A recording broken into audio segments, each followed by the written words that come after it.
Thank you for browsing page 121.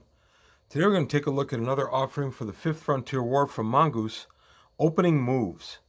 First off, I want to say I love this cover. I love a good us versus them cover. Maybe it's the comic fan in me, I don't know, but I've always enjoyed a nice cover like that. So very well done. Great way to draw me in to a product right there. So the Fifth Frontier War Opening Moves, written by Martin J. Doherty. Martin did a great job on this one. Martin always does a really good job. But very, very well done. I'm not going to go a ton into this because it is an adventure, and I did promise no spoilers. So basically, I'll give a quick overview. This is just the introduction you're looking at on the page, and it just says that this happens in the early go of the Fifth Frontier War, and you are down in either District 268 or the Five Sisters sector, either one, because the action takes place across both. It gives us a nice look at the lesser fronts of the war, which I found pretty exciting. One thing that was not touched on much in the original Fifth Frontier War is what happened in other parts of charted space, specifically the Third Imperium and surrounds during this war. And I would like Mongoose to show us maybe a day in the life of an ordinary citizen, maybe on an occupied planet, and then maybe show us a day in the life of an unoccupied planet. Maybe we could have a little compare and contrast that way, or just what life was like just trying to be a freight hauler during the conflict. Did it go on as normal because you were away from the action, or was it really disrupted? Did you have military escort? Be some interesting questions to answer, and this book kind of touches a little bit on that, but doesn't go very deep. I'm only going to go another page or so into the book because I don't want to give up uh, any kind of secrets or anything about it. But this one I like, the providing direction.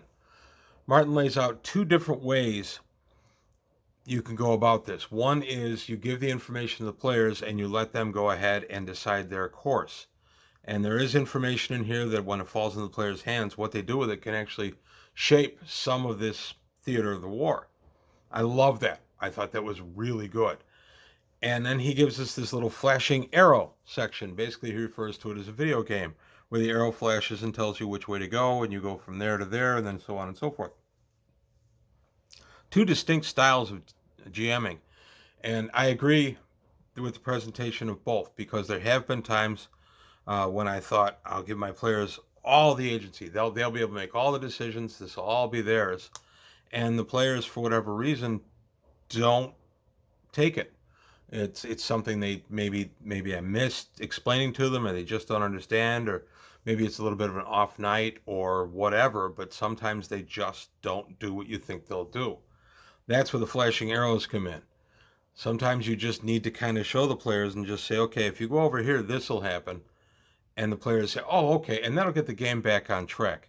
And I've had to do that several times. I did a video a few weeks ago about when games go south, or sour rather. I had tried to give the players complete agency in a game, and it ended up that I didn't give enough information for them to really experience it. So the game kind of fell on its face, and in that one I did take the blame because that was something I was trying, but I didn't do my part of it. So it really wasn't on the players, it was on me. This one gives you a couple of different ways you can go ahead and provide direction for the players and give them tips and hints as to what they should do or not do. And I like that. I really do. I like being able to interact with my players as the game master / universe, and have the players kind of tell me what they're going to do to shape their universe. And that's very important to me as a game master, and it's a lot of fun. And this book goes out of its way to do that.